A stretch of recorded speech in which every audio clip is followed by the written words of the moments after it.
Halo teman-teman semua, welcome to my channel.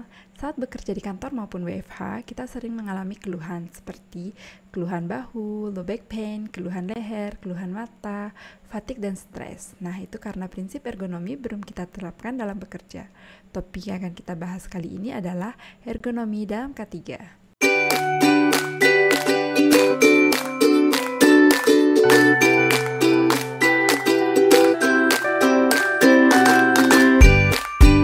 Seringkali kita merasa angle layar komputer atau tinggi meja kerja kurang sesuai. Nah, akibatnya mata merasa tidak nyaman ataupun pergelangan tangan terasa nyeri setiap usai bekerja. Nah, itu karena prinsip ergonomi yang belum kita terapkan dalam bekerja.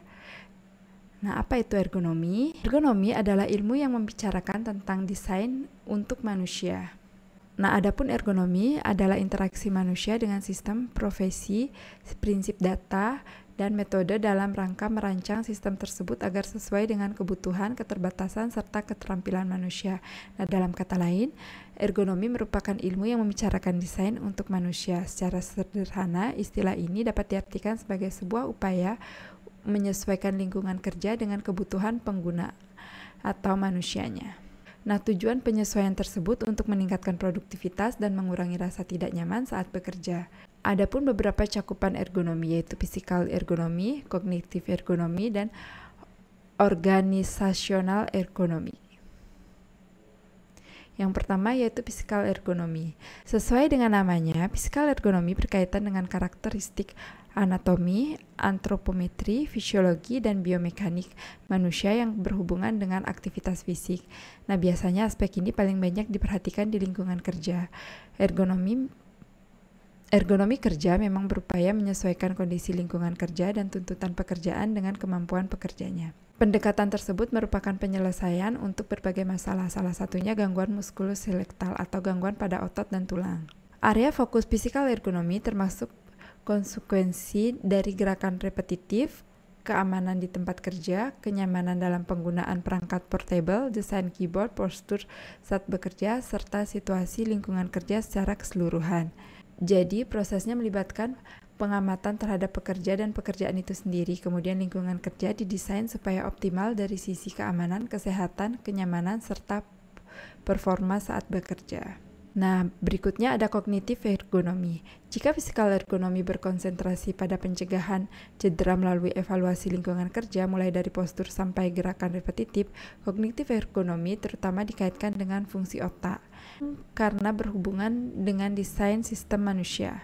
Nah, karena kognitif ergonomi juga mempelajari tentang seberapa sesuai penggunaan suatu produk seperti mesin atau komputer dengan kapabilitas kognitif pengguna, hal ini bisa menjadi insight untuk para desainer untuk memastikan suatu alat memberikan kegunaan optimal.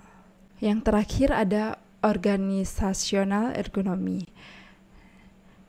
Nah, ini fokus pada sistem sosio-teknikal, mencakup struktur organisasi, kebijakan, serta proses.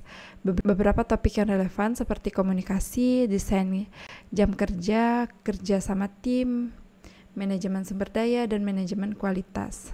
Aspek ini kadang disebut juga sebagai mikroergonomis. Kemudian ada prinsip ergonomi. Nah, pada dasarnya prinsip ergonomi memungkinkan kita mendesain lingkungan kerja sedemikian rupa untuk mencegah terjadinya cedera. Beberapa prinsip ergonomi yang harus kita ketahui, yang pertama yaitu menjaga postur tetap netral.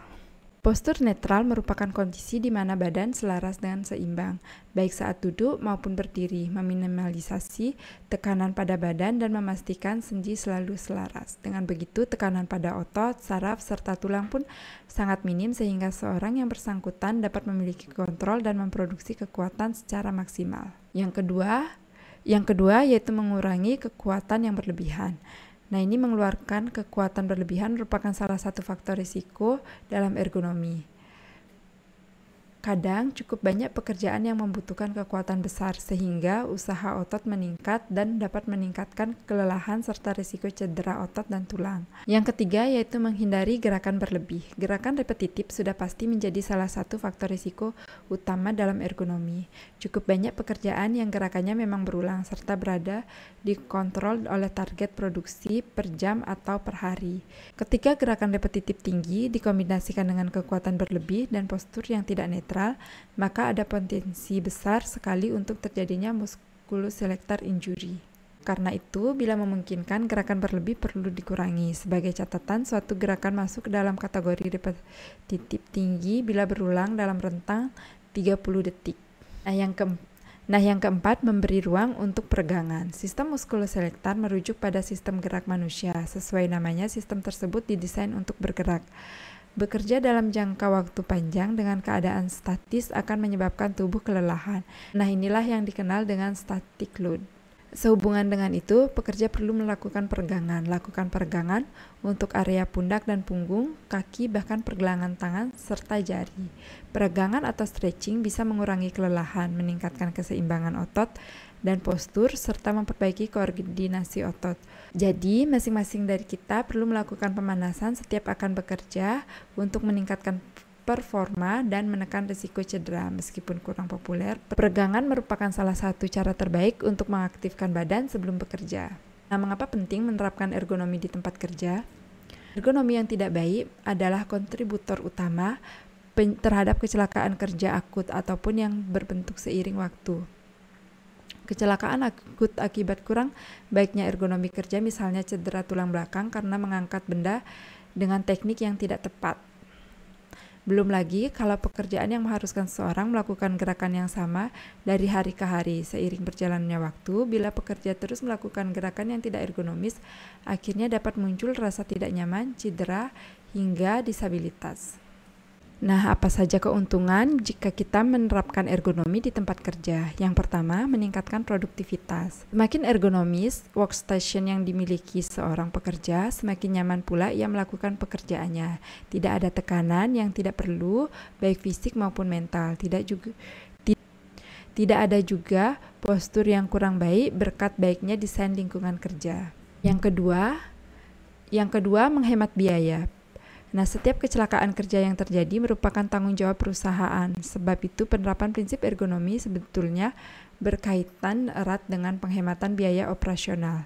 Seperti yang telah diketahui, melalui desain lingkungan kerja yang ergonomis, kita berupaya untuk menjadikan para pekerja lebih sehat dan terhindar dari cedera. Jika dilihat dari perspektif keuangan, hal tersebut berarti menekan kompensasi biaya yang mungkin perlu dikeluarkan oleh perusahaan. Nah, yang terakhir, meningkatkan kualitas kerja.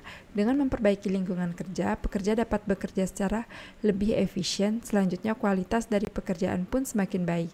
Selain karena pekerjaan dapat dilakukan dengan efisien, peningkatan kualitas kerja juga didukung oleh performa karyawan yang jauh lebih sehat dan merasa nyaman saat bekerja. Secara tidak langsung, karyawan juga bebas dari rasa khawatir saat bekerja. Nah, teman-teman, demikianlah kenapa prinsip ergonomi sangat penting sekali kita terapkan dalam bekerja agar kita terhindar dari cedera saat bekerja. Sekalipun suatu pekerjaan itu terlihat memiliki risiko rendah, ergonomi tetaplah harus menjadi bagian penting dari keseharian semua karyawan atau pekerja. Oke teman-teman, jangan lupa like jika video ini bermanfaat untuk kalian. Terima kasih.